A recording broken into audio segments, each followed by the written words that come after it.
War Room Sports, www.warroomsports.com. What? Ain't no more to it.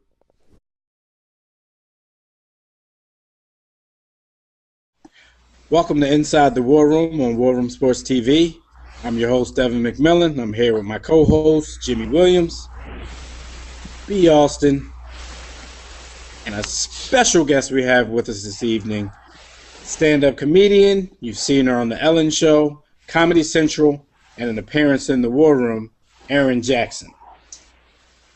All right, everybody. Today's topic is our hometown Philadelphia Eagles. We want to know what went wrong, how it went wrong, why it went wrong.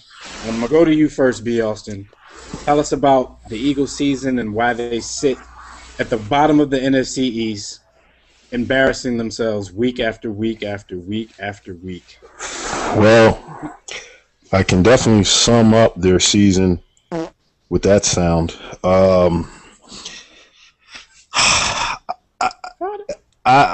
Yeah, I did.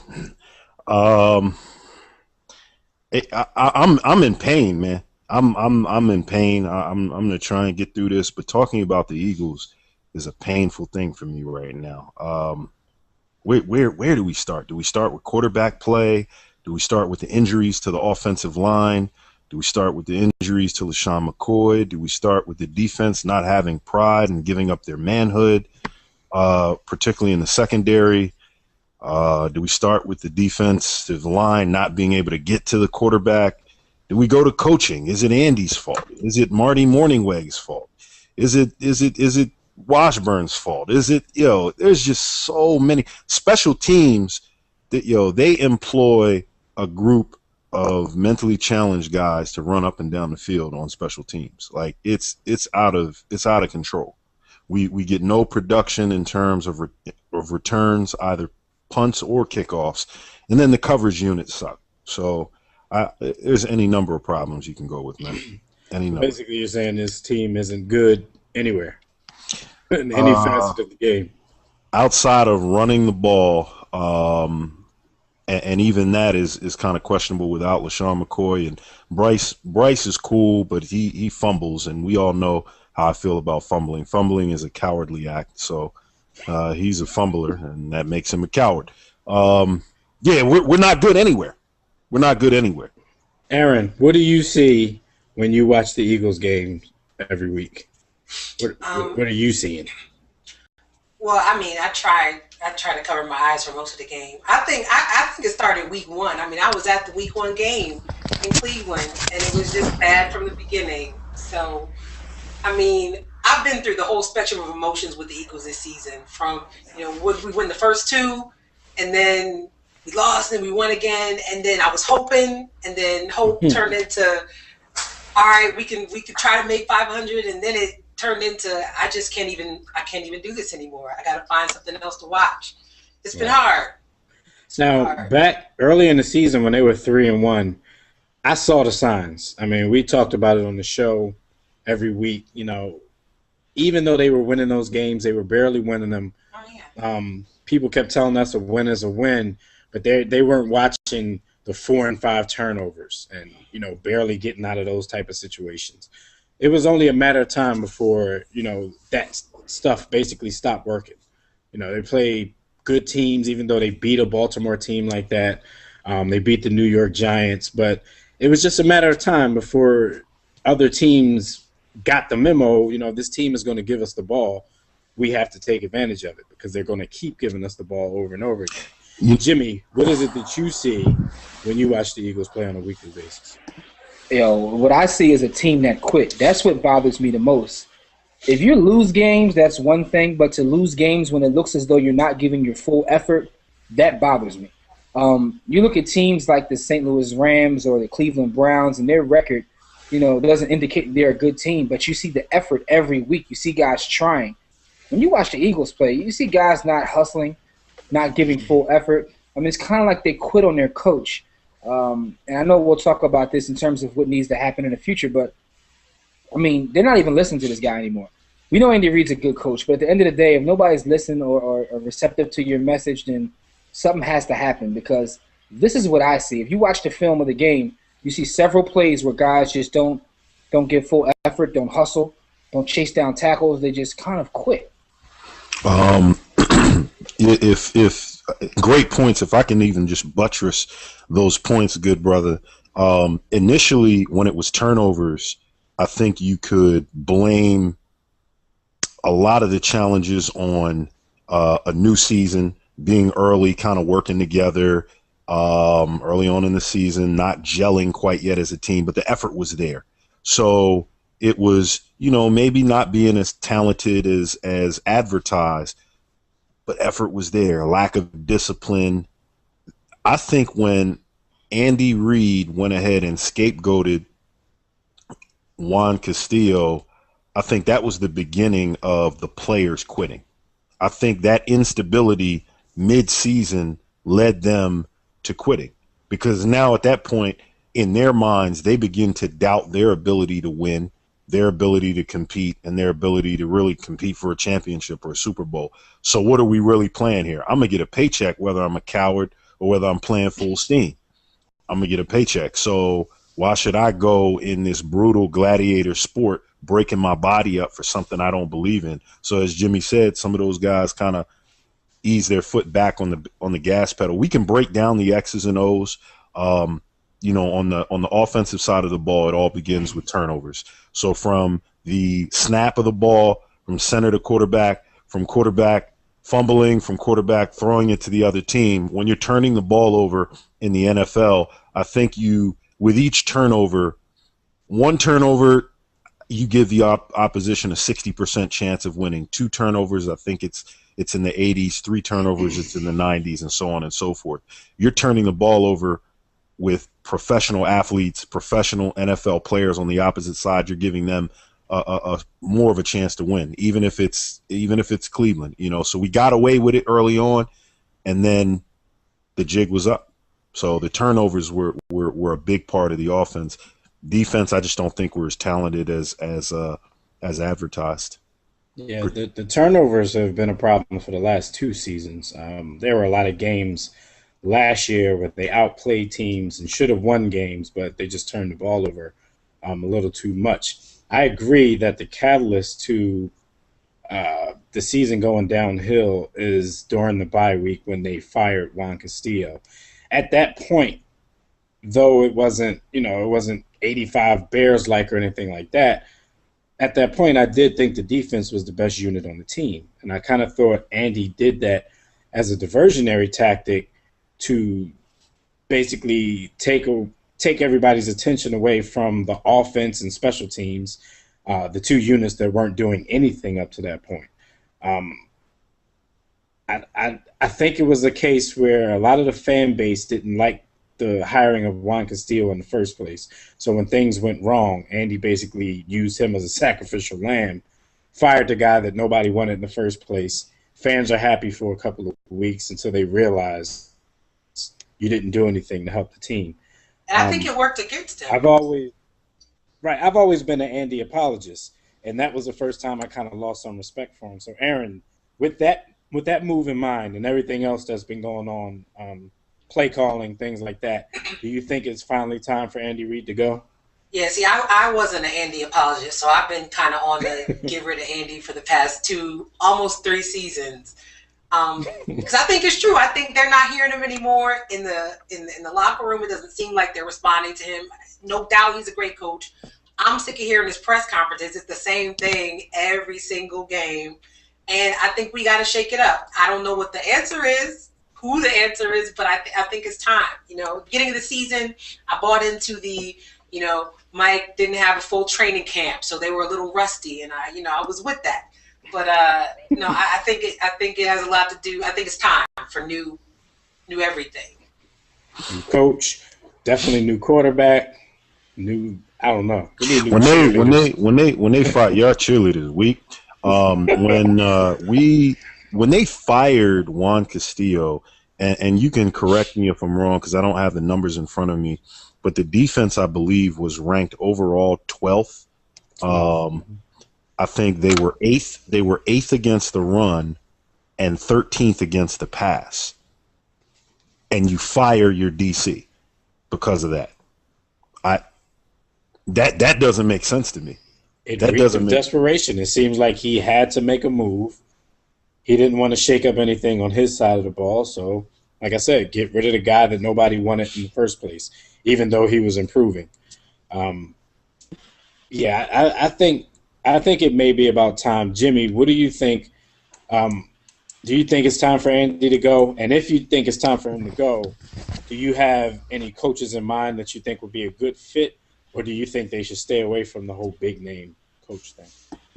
I'm actually interested to see where they will go if they do decide to go in a different direction. Personally, I think it is time to go in a different direction. And, it's not a slight against Andy. He is a good coach, but he's went through a lot personally as well as professionally this year. He maybe need to take a year off, get himself together and come back. What's going to happen is he's probably going to come back to another team and win. But with that being said, sometimes it's just time to, part ways. And it's that time. In terms of who they replace him with, that's an interesting question because, you hear a lot of the offensive coordinators around the league. You also hear Chip Kelly from Oregon. And, I'm not sure whether Jeff Lurie will hire a big name. Andy Reid wasn't a big name when he got the job. No one knew who Andy Reid was. But he interviewed well. Shout out to Mike Brown. He interviewed very well. And he got the job. And, he ended up becoming, probably the Eagles' best coach they've ever had, honestly. So, I might go the college route. I may give Chip Kelly, but see, I don't know what kind of money he will demand considering his success at the collegiate level. So, you hear John Gruden's name mentioned. You hear a lot of different names mentioned in the rumors. So, but I would definitely, take my time, make my decision in terms of a coach, but I would have to move in a different direction because it's just not working. It's not working. The owner came out and said if they went 8-8 with this team that, they would change coaches. They're not even going 8-8. And here's the thing, though, Austin. Me and Dev talked about this, and Dev said he thinks that when he made that statement, he thought there's no way possible they won't go 8-8 with the team they have. Right. We're here now. Right. Now we're here, so now what are you going to do? Now you got to save face because you made the statement. If you're a man, you're firing. I agree. I actually agree with you, Jimmy. I think that if you really analyze things, there's no chance, very slim chance that Jeffrey Lurie will go after a big name coach. We're not getting Gruden. Tony Dungy's not walking through that door. Bill Cowher, the jaw is not coming. I don't think Gruden is really interested. Mike Holmgren is out to pasture. So that leaves really OCs, DCs, and college coaches. So I see Jeffrey Lurie going the cheap way and really trying to find either some homegrown talent already in the organization or virtual unknown.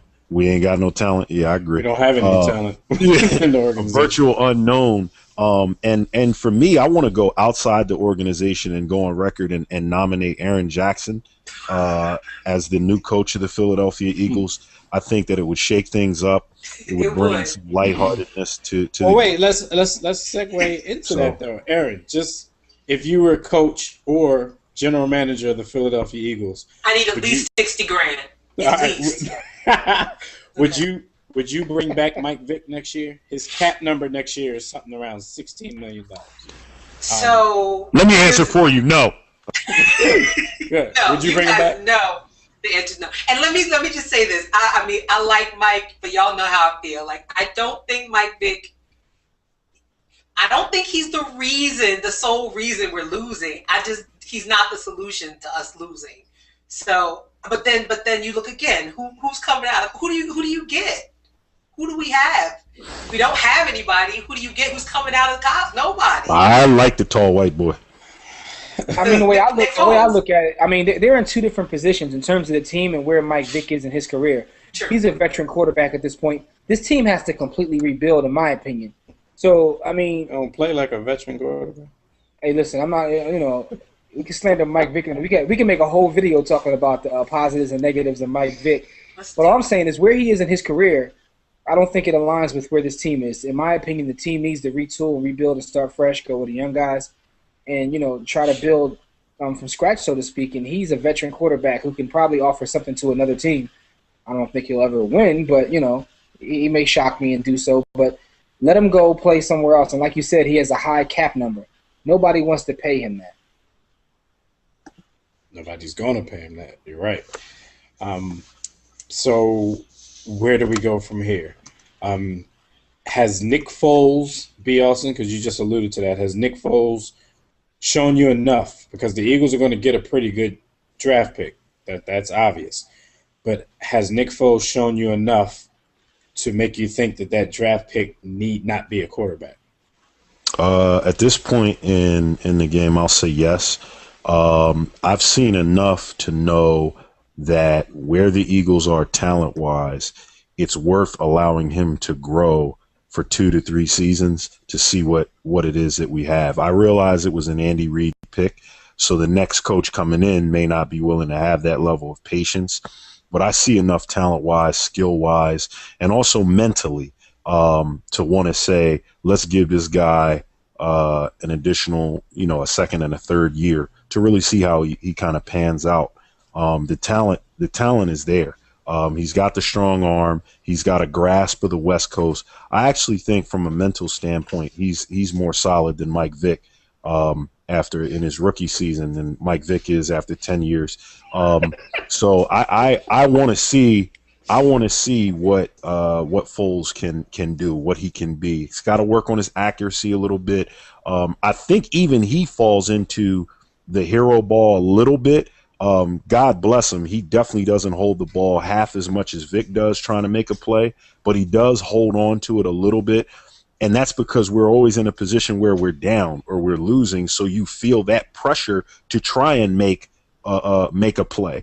When we're starting on an even keel, 0-0, or the score's tied or we're up, he seems to really get rid of the ball quickly, make good decisions. When we're down, as with any rookie, he's feeling the pressure to make a play to bring us back, and that's when he begins to hold the ball a little bit longer. I think he's talented. I wish you can infuse him with, like, Kevin Cobb's attitude. Kevin Cobb had the best attitude, in my opinion, of any quarterback we've had in the last 5 years, but he's probably the least talented of the whole bunch. Erin, what would you do? Because we're going to have a good pick somewhere between 4 and 6, it looks like. Would you draft a quarterback, or would you go on the next season with Nick Foles? I don't know if we draft a quarterback. I think we got to bring in a vet, though. Like, I think maybe you find is there an older vet that we can bring in to play backup just because he's so young? Yeah, Jeff Garcia. Jeff Garcia. Yeah, of course. He's always available. He's only 70. What about Matt Flynn? Get Matt Flynn from Seattle. That's what we should do. Yeah. I don't know. I mean, Seattle gave him a bunch of money, didn't they? We know more about Nick Foles than we do about Matt Flynn. Yeah, he got paid for basically one great game. So. Yeah, he got a nice check too, and don't even have to play. He's the luckiest man in the NFL at this point. He got that. He executed that Matt Leinart plan. Yeah, he definitely did. He gets good seats to every game. He makes a lot of money, and he has a young quarterback in front of him, so he's gonna, he's chilling right now. Okay, so this is the last thing. We'll go out on this. How long do you guys think it will take for the Philadelphia Eagles to get out of rebuild, retool mode, and actually be a playoff team / contender again? 3 seasons. With you, Erin. Did you say me? Yeah, we'll start with you. It's not going to be next season. I say maybe 2 to 3 seasons. I can't take that. No. I'm gonna have to become a Colts fan or something. I can't do that. B. Austin, how long do you think it'll take? Much like Miss Jackson, I'll go with three seasons. 2 is the absolute minimum. They have some talent at the skill positions, but they need work in the middle of the defense. They need to retool that D-line, quarterback, and then offensive line. Outside of Jason Peters, and we're assuming that he returns at full steam, who else do we have? Who else do we have on that O-line? So we need some linemen. I'm starting to think that whole talented at the skill position thing is a very overrated statement. Overrated completely. They have talent but no toughness. Nobody wants to catch the ball and get hit Everyone wants to fumble, so talent really doesn't mean anything if you have no how. So you're everybody's out saying there they're playing like Todd Pinkston, talented cowards and losing the ball in the lights. Like I can't. For who? Jimmy, For how what? long do you think? I mean, I think it'll be at least 2 years. And, like Austin always says, it doesn't even matter who you have in the skill positions. It's about those fat boys up front. That's what wins football games. The trenches, the offensive line and defensive line. So, I mean, I don't even care how good you're. I've seen teams without a lot of talent at the skill positions, and they got those big guys up front, and that's what wins football. I mean, if you look at the Patriots right now and the Eagles in terms of the skill position, receivers, running backs, I mean, you would think the Eagles probably have a better receiving corps. Yo, teams have won with David Patton, Deion Branch, and Troy Brown at the receivers. I mean, who gets it done though? Like you said, a lot of those other guys play. They're tough guys and they get it done. So, and the Patriots have a good line, offensive and defense. Not to compare them to the Eagles at this point. Brady. This is true. That helps a lot. That helps a lot. But what I'm saying is, the line is where the game is won. So, if they go into the draft and not take a quarterback and say they are going to move forward with the young guy, let's get offensive and defensive linemen and build that way. That's how you build a winning organization. So it all depends upon who that's how Andy used to go about it back when the Eagles, back in their winning days. Yeah, but he started going away from that and got all these fast guys. Yeah. I think Al Davis took over drafting for the Eagles over the last couple of years. Weekend at Bernie's. All right. So, look, Erin, we want to thank you for joining us for this episode of Inside the War Room. But before we sign off, tell everybody where they can find you on the internet. On the internet, you can find me at erinjackson.net. It should be there somewhere. Twitter, EJ the Comic. And if you go to my website, you can find links to all my stuff. All right. Make sure you visit our YouTube page, warroomsportstv.com. Make sure you click that like button on all the videos. Leave comments because we will comment back and get that dialogue started with you. But until next time, everybody, don't accept mediocrity and be steadfast war against ignorance. Kuwait is the war room with 5 nights at the round table, 5 Philly